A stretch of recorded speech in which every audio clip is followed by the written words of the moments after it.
do Centro Espírita Regeneração de São Gonçalo. Estamos dando início à nossa reunião desta quarta-feira, pedindo as bênçãos de Jesus, o amparo dos bons espíritos, para que possamos ter uma tarde de muito aprendizado, de muito crescimento espiritual. Bom, como o João falou no início, eu vou fazer o estudo do item 59 do Livro dos Espíritos. Esperamos permanecer nesse clima de harmonia, de tranquilidade, de serenidade, que Jesus possa nos acompanhar durante essa tarde e que possamos aurir dos melhores frutos dessa árvore do Evangelho. Antes de começar a fazer a leitura, eu fiquei sentadinho ali, refletindo nas análises que o João estava fazendo sobre o Evangelho, o trecho do Evangelho de Lucas. E o tema tem muito a ver com aquele momento que ele estava aqui explanando, que é sobre as concordâncias bíblicas. É disso que eu vou falar hoje com vocês. E o interessante é que muitas das vezes a nossa dificuldade ela está exatamente em nos diminuirmos para que o outro possa entender o que de fato estamos tentando dizer. Eu vim hoje cedo de um projeto que eu participo. Eu estou participando de um projeto onde eu estou aspirando a ser voluntário desse projeto. E o médico, o Dr. Paulo Ivo, ele fez hoje uma palestra assim, incrível no projeto, motivando, na verdade, todos nós que estávamos ali, juntos, integrados, para um trabalho onde não visa nenhum tipo de remuneração. E foi muito legal que ele trouxe alguns exemplos do pensamento hoje do médico. Então, de alunos de medicina que ele extraiu do blog desse aluno de medicina.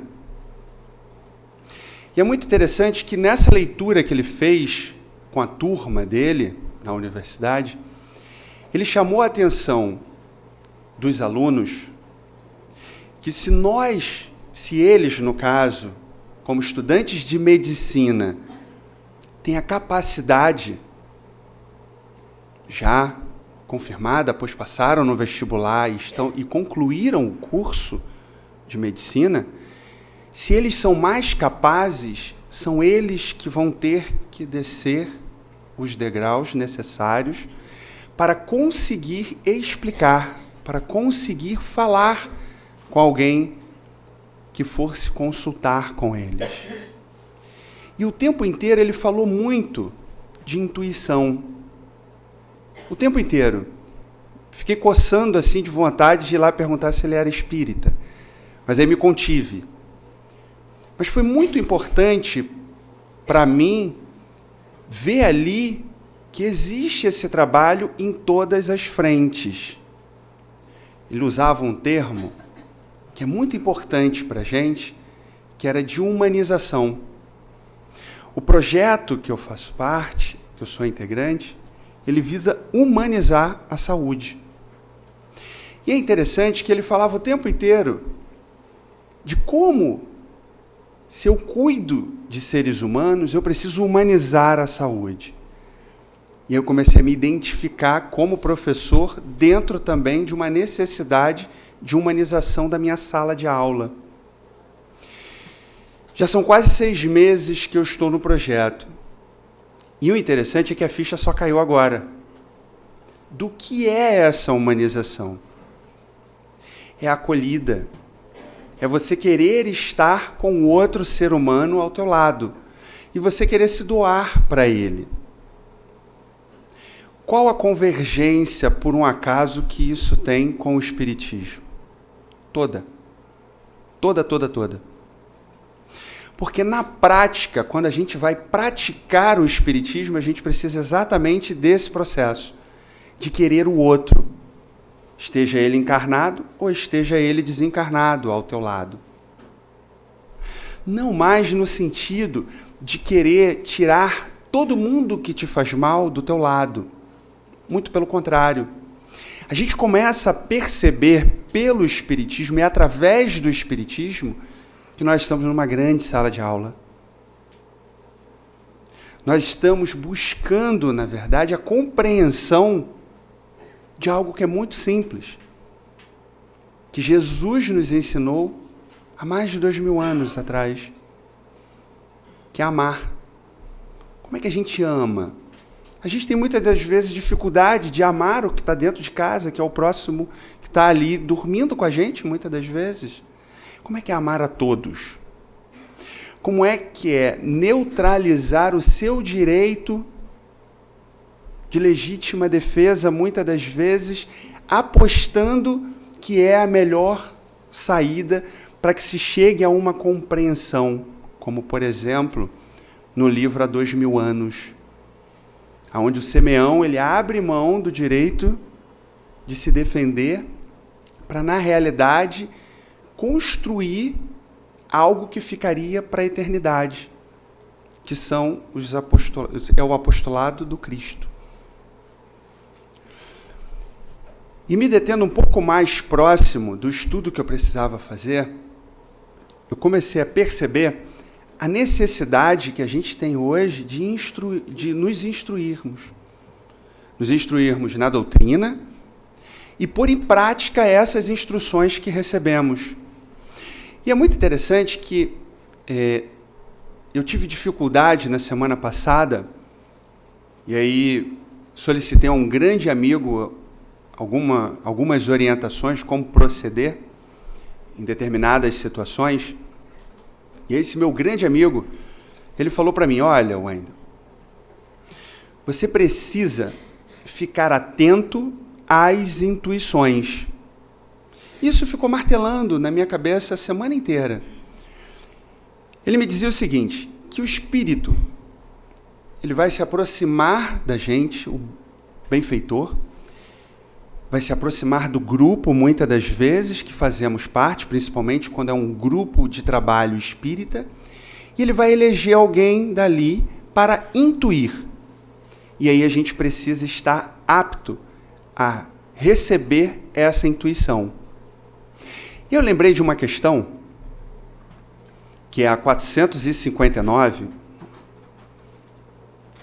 que diz o seguinte: influem os espíritos em nossos pensamentos e em nossos atos? E aí a resposta é a seguinte: muito mais do que imaginais. Influem a tal ponto que, de ordinário, são eles que vos dirigem. E aí eu fiz uma contrapergunta para mim mesmo. Qual o espírito que nós queremos que nos conduza? Porque não tem a resposta, que ela é muito simples e muito clara. Nós somos dirigidos muitas das vezes por esses irmãos do invisível.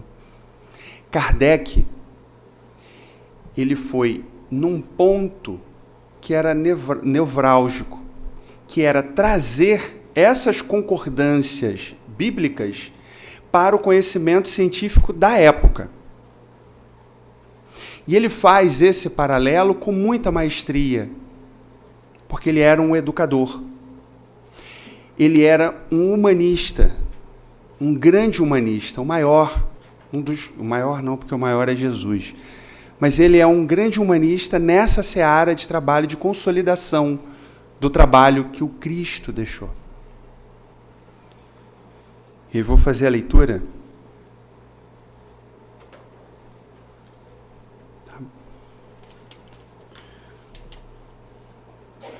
Considerações e concordâncias bíblicas concernentes à criação.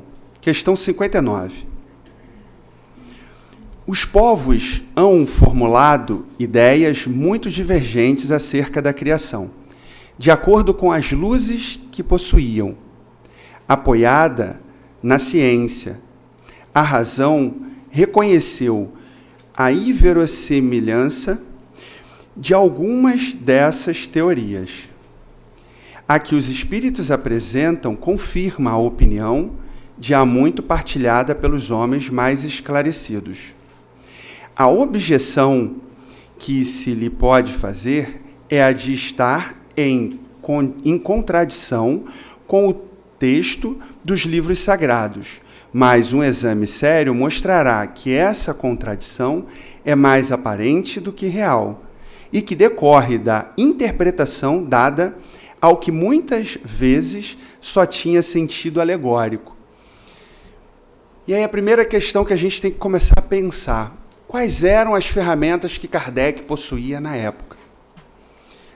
Kardec vai, de forma profunda e certeira, ouvir esses espíritos que o intuíam, sistematizar essas informações e sintetizá-las, que é o mais importante.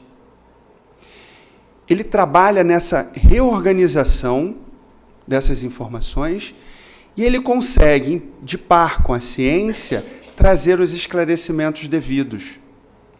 Como, por exemplo, na interpretação anterior, a gente tem que tomar muito cuidado na leitura do texto bíblico, principalmente, e aí o Espiritismo nos ajuda muito nessa interpretação. Primeiro é entender o que é paraíso, naquele texto que o João fez, como ele fez. Paraíso está dentro da gente, está dentro de nós. Essa busca, ela é interior. Logo, não foi o Cristo que produziu, mas é ele olhando, analisando, percebendo e vendo que teria condições de cumprir ali tudo o que ele precisava cumprir de penitência, chegar até esse paraíso que é íntimo, que é dele, que é próprio. Então, Kardec, naquela época, ele não possuía, por exemplo... Ué, não tem um satélite antes? É? Então tá jóia, deixa eu ir lá. A questão... Deixa eu fazer essa leitura aqui para fechar. A questão de ter sido Adão como primeiro homem, a origem exclusiva da humanidade, não é a única cujo respeito às crenças religiosas tiveram que se modificar. O movimento da Terra apareceu, em determinada época, tão em oposição às letras sagradas que não houve gênero de perseguições a que essa teoria não tivesse servido de pretexto. E, no entanto, a Terra gira, malgrado os anátemas, não podendo ninguém hoje contestá-lo em agravo à sua própria razão. Nesse trecho daqui do texto, Kardec está chamando a atenção para erros que já haviam sido cometidos por outras doutrinas.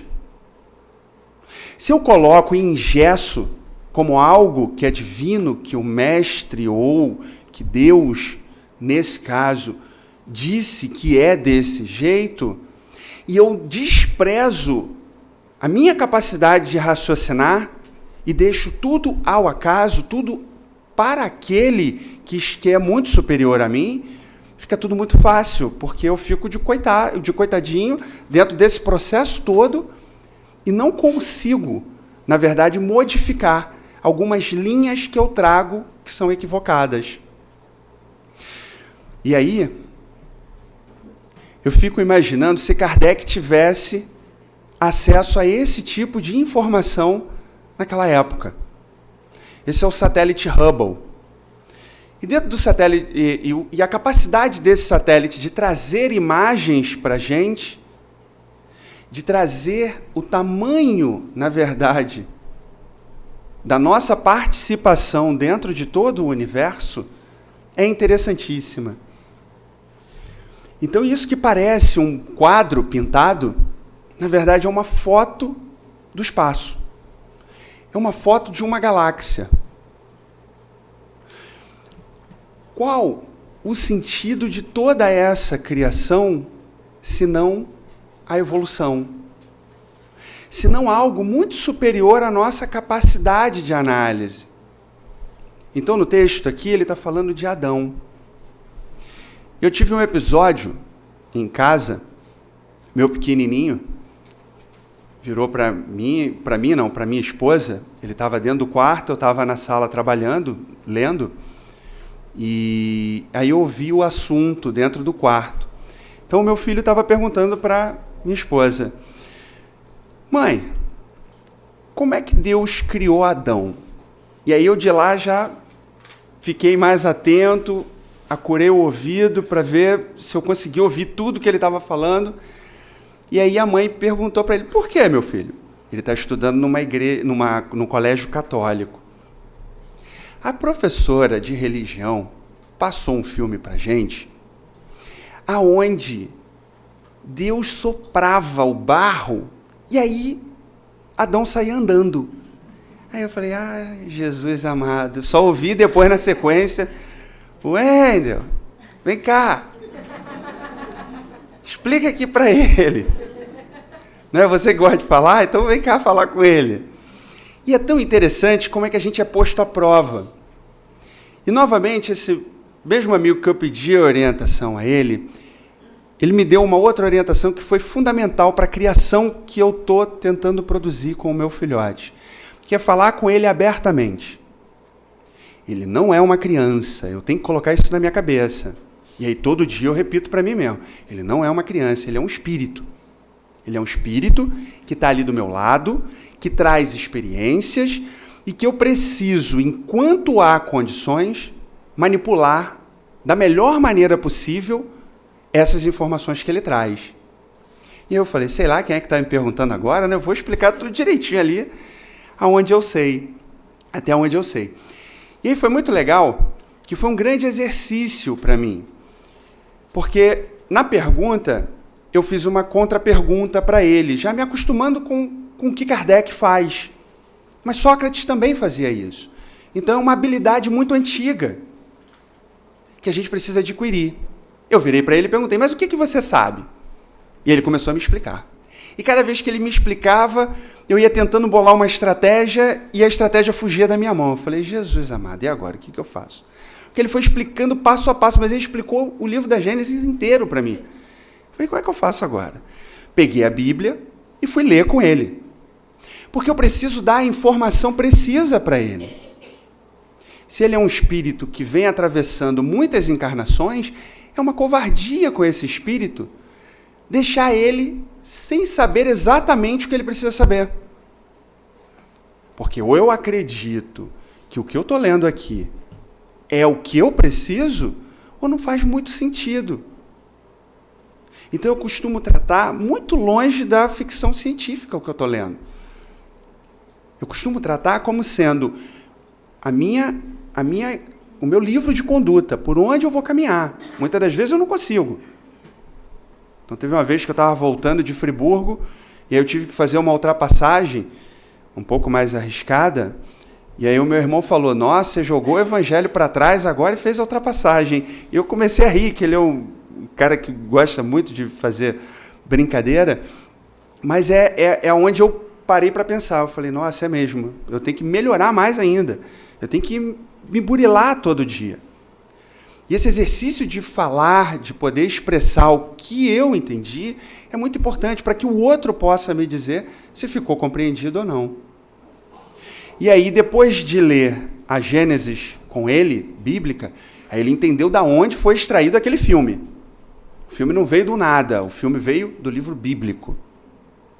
A partir dessa informação, eu expliquei para ele, muito rapidinho, para que também era hora de dormir já, sobre a raça adâmica. E aí falei que Adão, na verdade, era um ser, mas muito para ser entendido no coletivo, que veio, aí fui explicando e trazendo o que ele já tinha aprendido, sobre há muitas moradas na casa do meu pai.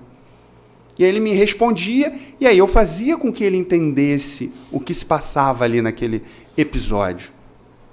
E sempre muito preocupado em que ele respeite a outra doutrina. Ele precisa respeitar a outra doutrina. Ele precisa respeitar a diversidade. É muito importante que a gente tenha isso em mente. Vamos lá. Diz também a Bíblia que o mundo foi criado em 6 dias e põe a época da sua criação a 4.000 anos, mais ou menos, antes da era cristã. Anteriormente, a Terra não existia, foi tirada do nada. O texto é formal. Eis, porém, que a ciência positiva, a inexorável ciência, prova o contrário. A história da formação do globo terráqueo está escrita em caracteres irrecusáveis no mundo fóssil, achando-se provado que os 6 dias da criação indicam outros tantos períodos, cada um de, talvez, muitas centenas de milhares de anos. Isto não é um sistema, uma doutrina, uma opinião insulada. É um fato tão certo como o do movimento da Terra e que a teologia não pode negar-se a admitir, o que demonstra, evidentemente, o erro em que se está sujeito a cair, tomando ao pé da letra expressões de uma linguagem frequentemente figurada. Dever-se-á, daí, concluir que a Bíblia é um erro? Não. A conclusão a tirar-se é que os homens se equivocaram ao interpretá-la. É muito importante que Kardec sempre foi muito ponderado o tempo inteiro. Ele está sempre trabalhando, na verdade, a construção. A gente, muitas das vezes, na ansiedade, a gente acaba destruindo mais do que construindo. Então, Kardec, ao invés de fazer uma oposição às questões bíblicas, ele, na verdade, ele parte em concordância, tentando entender o porquê daquilo. E aí vem o porquê de eu ter lido a influência dos espíritos sobre as nossas ações, sobre os nossos atos.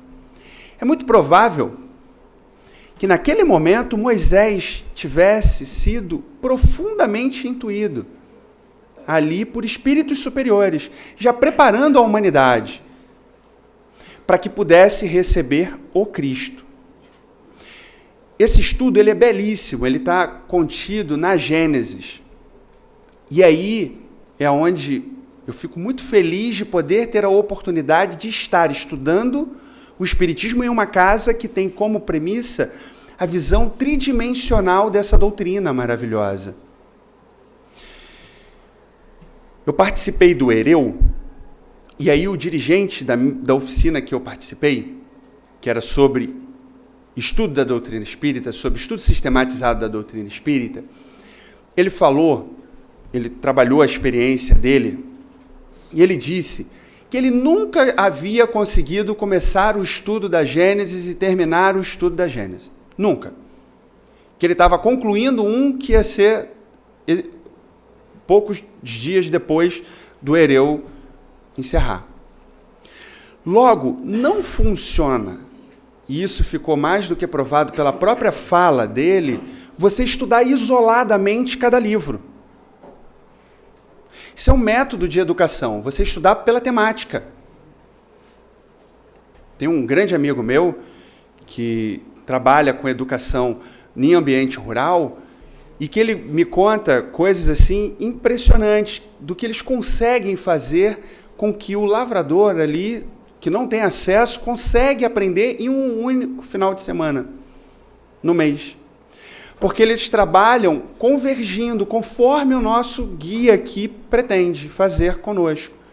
Eu trabalho o assunto e vejo o assunto aonde ele está contido em toda a codificação.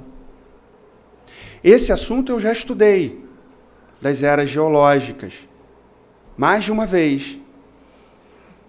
E é importante, porque quando chega nesse item do guia, é onde eu vou estudar em vários livros tudo que está sendo falado sobre essas eras geológicas. Tá? Escavando os arquivos da Terra, a ciência descobriu em que ordem os seres vivos lhe apareceram na superfície, ordem que está de acordo com o que diz a Gênesis, havendo apenas a notar-se a diferença de que essa obra, em vez de executada milagrosamente por Deus, em algumas horas, se realizou sempre pela sua vontade, mas conformemente à lei das forças da natureza, em alguns milhões de anos. Ficou sendo Deus, por isso, menor e menos poderoso? Perdeu em sublimidade a sua obra por não ter o prestígio da instantaneidade? Indubitavelmente, não. Fora mister fazer-se da divindade bem mesquinha ideia, para se não reconhecer a sua onipotência nas leis eternas que ela estabeleceu para regerem os mundos. A ciência, longe de apoucar a obra divina, nola mostra sob aspecto mais grandioso e mais acorde com as noções que temos do poder e da majestade de Deus, pela razão mesma de ela se haver efetuado sem derrogação das leis da natureza. É belíssimo o texto, porque vai necessitar muito da capacidade de cada um de ir buscar o seu lugar na colmeia, que é igual a abelhinha de B-Movie fala no filmezinho lá, que meu filho adora ver comigo lá o tempo inteiro. Mas a gente precisa achar qual é o lugar, o nosso lugar na colmeia. E o nosso lugar agora na colmeia é trabalhando arduamente, trabalhando não para modificar o outro, mas para nos modificarmos, modificar as nossas ações. Ainda falamos mal das pessoas? Ainda criticamos as pessoas? Precisamos modificar os nossos atos, as nossas atitudes, para que possamos buscar a concordância. Porque senão essa homogeneidade, que é tão preciosa, ela fica ruindo em pequenos pontos e aí fica fragilizando todo o trabalho de benefício que podemos ter. É para a gente pensar muito nisso, para a gente refletir muito sobre esse ponto. De acordo nesse ponto com Moisés, a ciência coloca o homem em último lugar na ordem da criação dos seres vivos. Moisés, porém, indica como sendo o do dilúvio universal o ano 4654 da formação do mundo, ao passo que a geologia nos aponta o grande cataclismo como anterior ao aparecimento do homem, atendendo a que até hoje não se encontrou nas camadas primitivas traço algum de sua presença, nem da dos animais de igual categoria do ponto de vista físico. Contudo, nada prova que isso seja impossível. Muitas descobertas já fizeram surgir dúvidas a tal respeito. Pode dar-se que, de um momento para o outro, se adquira a certeza material da anterioridade da raça humana e, então, se reconhecerá que, a esse propósito, como a tantos outros, o texto bíblico encerra uma figura. A questão está em saber se o cataclismo geológico é o mesmo a que assistiu Noé. Ora, o tempo necessário à formação das camadas fósseis não permite confundi-los e, desde que se achem vestígios da existência do homem antes da grande catástrofe, provado ficará ou que Adão não foi o primeiro homem, ou que a sua criação se perde na noite dos tempos. Contra a evidência, não há raciocínios possíveis. Forçoso será aceitar-se esse fato, como se aceitaram o do movimento da Terra e os 6 períodos da criação.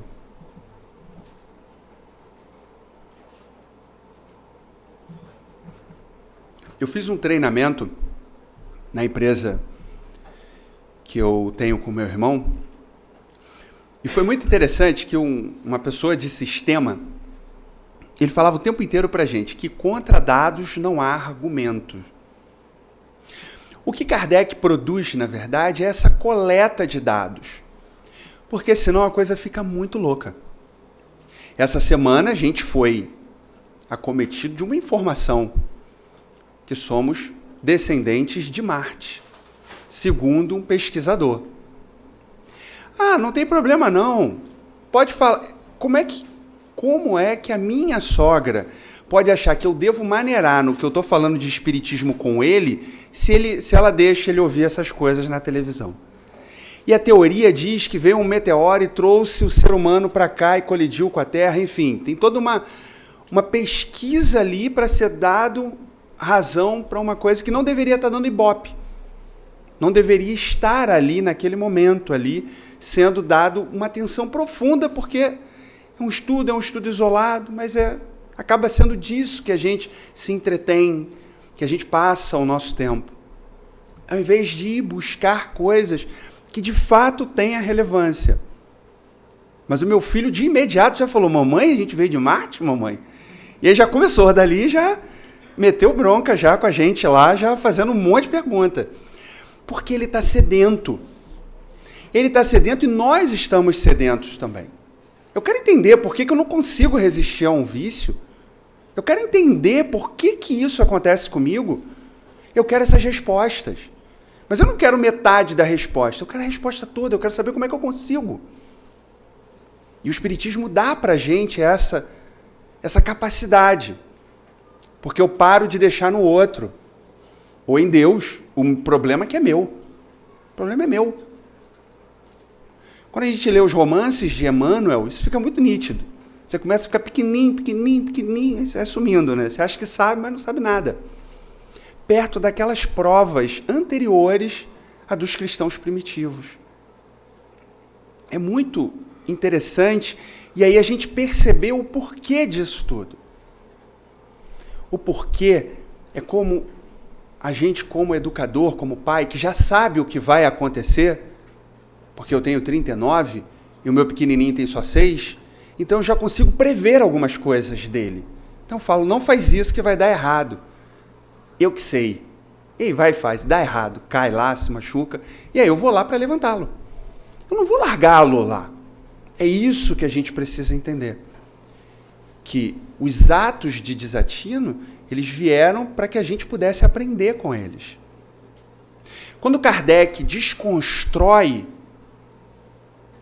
mas reconstruindo e não destruindo, quando ele fala das concordâncias bíblicas com a ciência, ele está trazendo para a gente um casamento que é muito benéfico para o ser humano, para a humanidade. Quando ele fala de ciência positiva, é a ciência que a gente tem como provar, ela é tangível para a gente. Eu tenho como mostrar o resultado e repeti-lo. E o Hubble faz isso. O Hubble mostra que o Sol não está girando em torno da Terra. É a Terra que está girando em torno do Sol. E que o Sol é uma estrela ínfima perto das maiores estrelas que existem no universo. Por que questionar coisas que já estavam consolidadas dentro dos parâmetros bíblicos ali? Então a gente tem que investir mais tempo nessa construção que é íntima, que aí não tem como o outro interferir com você. É você buscando, é você produzindo. A existência do homem, a diversidade, a existência do homem antes do dilúvio geológico ainda é, com efeito, hipotética. Eis aqui, porém, alguma coisa que o é menos.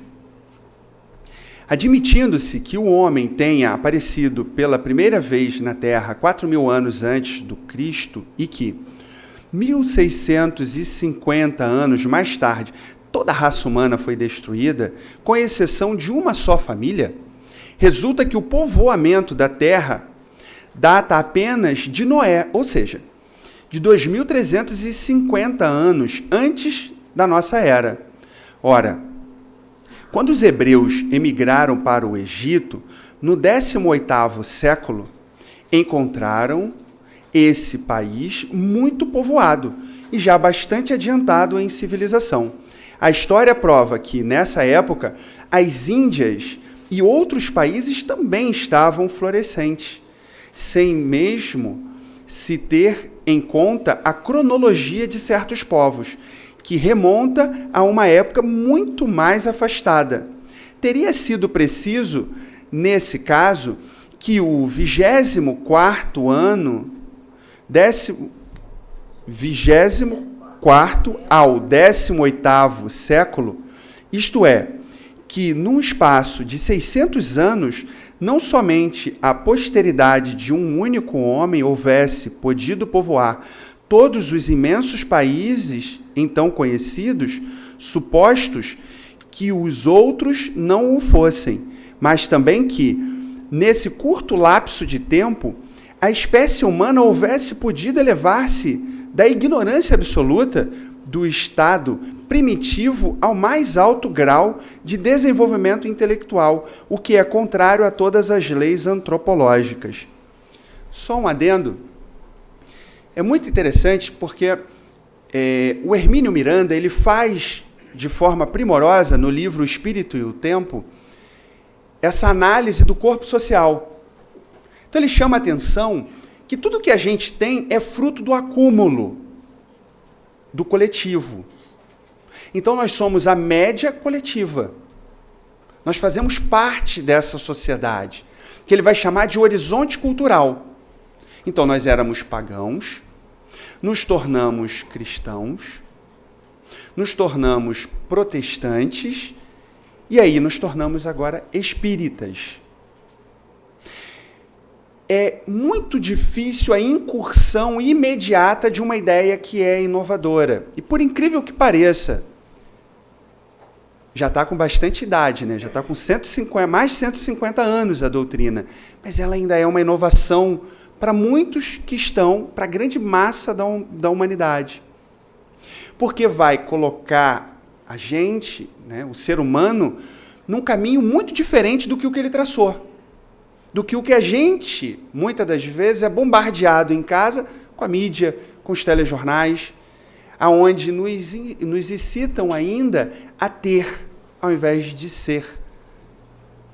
Então é para a gente pensar que essa construção de 600 anos, teríamos que ter todos pais como o Divaldo, né, que tem 800 filhos, né, registrados. Porque não tem como, é muita gente para muito pouco tempo. Só deixando claro, o Divaldo é celibatário, tá? Assim, ele não são filhos que ele adotou, tá? Que é uma brincadeira que pode ficar ruim, a brincadeira que eu fiz, tá? Já é só uma correção. A diversidade das raças corrobora igualmente esta opinião. O clima e os costumes produzem, é certo, modificações no caráter físico. Sabe-se, porém, até onde pode ir a influência dessas causas. Entretanto, o exame fisiológico demonstra haver entre certas raças diferenças constitucionais mais profundas do que as que o clima é capaz de determinar. O cruzamento das raças dá origem aos tipos intermediários. Ele tende a apagar os caracteres extremos, mas não os cria, apenas produz variedades. Ora, para que tenha havido cruzamento de raças, preciso era que houvesse raças distintas, como, porém, se explicará a existência delas atribuindo-se-lhes uma origem comum e, sobretudo, tão pouco afastada. Como se há de admitir que, em poucos séculos, alguns descendentes de Noé se tenham transformado ao ponto de produzirem a raça etíope, por exemplo? Tão pouco admissível é semelhante metamorfose, quanto a hipótese de uma origem comum para o lobo e o cordeiro, para o elefante e o pulgão, para o pássaro e o peixe. Ainda uma vez, nada pode prevalecer contra a evidência dos fatos. Tudo, ao invés, se explica, admitindo-se que a existência do homem é anterior à época em que vulgarmente se pretende que ela começou. Que diversas são as origens, que Adão, vivendo há 6.000 anos, tenha povoado uma região ainda desabitada, que o dilúvio de Noé foi uma catástrofe parcial, confundida com o cataclismo geológico, e, atentando-se finalmente para a forma alegórica peculiar ao estilo oriental, forma que se nos depara nos livros sagrados de todos os povos. Isto faz ver quanto é prudente não lançar levianamente a peixa de falsas as doutrinas que podem, cedo ou tarde, como tantas outras, desmentir os que as combatem. As ideias religiosas, longe de perderem alguma coisa, se engrandecem, caminhando de par com a ciência, esse o meio único de não apresentarem lado vulnerável ao ceticismo. Então, a gente tem que tirar desse trecho, o que é principal é que a gente não cristalize, é que a gente não pare de questionar o que está acontecendo ao nosso redor e como é que eu posso melhorar. E aí buscar no Espiritismo, sim, as orientações adequadas ao que fazer, porque fica muito difícil. E hoje, lá no curso que eu estava participando, foi falado muito de religião. É tão interessante um médico falar de religião, porque a gente não está acostumado. E falar abertamente, falar assim de religiosidade. Aí eu brinquei com uma amiga que era espírita, que estava do meu lado, eu falei, e espiritualidade também, né? Porque essa espiritualidade é que nos faz compreender, por exemplo, problemas e dificuldades que não têm explicações na existência atual. Fica aí a reflexão. Muita paz.